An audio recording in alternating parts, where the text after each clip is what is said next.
Hey everyone, it's Ryder from Skip. It's Wednesday, April 21st. Hope you're doing well. Important video today because we've heard back from our SBA contact on some key areas. First of all, EIDL loan increases. We have some information on how exactly they are going to calculate that increase. And she also gave tips on the reevaluation email. If you've been denied for a targeted EIDL grant, she says what to include in your email back to the SBA. Third, she also clarified the SBA portal errors. This is a big deal, and she gave specific examples as to why people are seeing those error messages and what you need to do. And finally, fourth, the SBA released new PPP guidelines. If you want to go back and increase your loan amount, certain types of businesses can do that depending on when you applied and were approved for your first draw. I'll talk about that as well.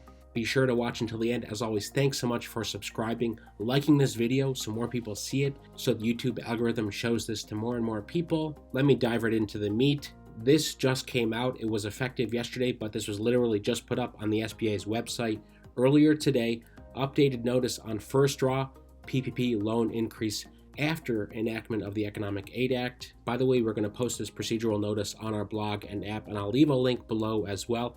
If you are wondering about the PPP situation, if you can go back and ask for more money, this may be helpful, especially because your lender may want to see this as well. But let me just point out some of the important stuff here, and you can read on your own later. It's a 3-page document. Increases on first draw PPP loans approved on or before August 8th, 2020 to eligible partnerships, seasonal employers, and farmers and ranchers. If you fall into one of those buckets, any request for an increase on a first draw PPP loan approved on or before that date, August last year, for which the SBA has not remitted a forgiveness payment to the lender, so if you have not been approved for forgiveness yet, you are eligible for an increase on your first draw. I know it's not everyone here, but it is a few buckets of folks that may apply to you, so I wanted to point this out. The second point is for reapplications by eligible borrowers that fully repaid a first draw PPP loan before December 27th last year. So for reapplications, if you've already repaid your first PPP loan, you can request a higher amount. And this doesn't specify certain types of borrowers. So if you think the new calculation, specifically using the gross amount to calculate the PPP loan instead of the net amount, applies to you, the way I read this, and you may want to check with your lender and show them this, that these new rules clarify. You can go back, in this case, if you've been forgiven, and your lender can request more money from the SBA to then give to you. There are a few other cases they clarify here as well, such as redisbursements to eligible borrowers that returned part of the first PPP loan before December 27th last year, and another case, increases for eligible borrowers that did not accept the full amount of the first draw on or before August 8, 2020. So there's some nuance here. You might want to take a look if this situation may apply to you. Again, link to our post on this is in the description, but I'm happy to see this. Many of you have been asking about this for a long time. Are there things you can do to get a higher amount, especially since the rules have been constantly changing?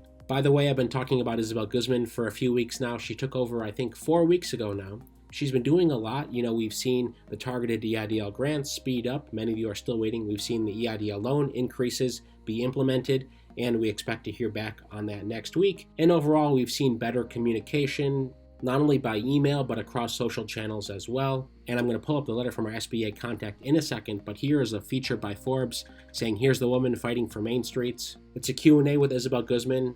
First question, tell us a bit about yourself and what experiences you plan to bring to this position. She shares her story. Many of you have weighed in on Guzman, either for her or against her. I'd love to hear in the comments, but you may be interested in hearing her background, especially since she is the main advocate for you, for all these programs, for working with Congress to approve potentially more funding. But I want to read her response to this question. What are your top priorities in helping small businesses recover from COVID-19? Guzman says, right now, millions of small business owners are wondering how much longer they can hold on. The struggle is unrelenting. I witnessed this firsthand in California. At the SBA, we are here to help. Together, the dedicated mission-oriented staff at the SBA, I have made it my top priority to deliver that help swiftly, effectively, and equitably. That's why when I first took office, I nearly tripled the amount of funding for the EIDL program, as I just mentioned, which has become an important lifeline for so many impacted businesses. Now, this is important because this is new news. She also goes on to talk about the new buckets of funding under the American Rescue Plan Act, $15 billion in Flexible Disaster Program grants. That's the first time I've heard Flexible Disaster Program grants used. You know, this $15 billion is technically the supplemental grants that follow in line with the targeted EIDL grant program. And I'm not sure if this is her wording or this is how the SBA is thinking about it, that they have flexibility in this $15 billion and they may be able to help people who missed out on targeted, let's say, or otherwise need help. But assuming she didn't mince her words here, flexible disaster program grants is good to see. That means $15 billion may have broader applications, plus the $28.6 billion for the Restaurant Revitalization Fund, which is going to go live soon, and the $16.2 billion for the Shuttered Venue Operators Grant, which we expect to reopen again very soon as well, and $7 billion more for PPP loans. We still have around $40 billion left in the PPP program, so $7 billion. It'll help probably extend the runway maybe another week or two. I'll link to this as well in case you're curious, you want to read about her. I would recommend it. Since so many of you are focused on the SBA and what they're doing, you can hear it right from her. Instead of me interpreting what she's saying, feel free to take a look yourself. They've also put up a new website, covid-sb.org. It has tons of stuff on it. I just want to point this out. I may go into depth on this later this week because this is a big effort they've just put up about a week ago, but they announced it yesterday. Federal resources for small businesses. You can get help with finding a local advisor, learning and training, lots of other stuff here on the new website. Okay, here's the important stuff I'm going to read to you about the error message on your portal, the EIDL increases, how they'll calculate it, and the targeted EIDL grants, how to apply successfully for reconsideration. A quick recap of yesterday, I talked about a $10,000 grant program. Go watch yesterday's video, I'll link to it above. There were also a lot of other important tips and updates in that video. And of course, we have an EIDL loan increase tracker on the Skip app. Hello Skip in the App Store. Here's what I asked. Do you know why many see error on the SBA portal? Here's what she said. The error status on the targeted EIDL advance is usually due to an issue identified after the application has been approved and must be resolved before the applicant business receives the funds. One example is after the application is approved, SBA checks the business applicant information against the Treasury Do Not Pay list. That's the Treasury DNP list. I shared what one of those letters looks like. If there is a match, the status will change from approved to error, and the applicant will receive a withdrawal letter. The applicant will have 30 days to resolve the reason for the withdrawal, and the funds can be scheduled for disbursement. Another example is when the application is approved and the funds have been disbursed, but the bank rejects or returns the funds to the SBA. The application status will change to error, and the file will be assigned to a loan officer that will then research the rejected funds and make contact with the applicant to resolve and redisperse the funds. And here's what she says. I know that seeing the error status can be very alarming for applicants waiting for funds, but applicants will be contacted by the SBA to resolve the underlying issue. Okay, the second question I asked was how to calculate the EIDL loan increase. Here's what she said.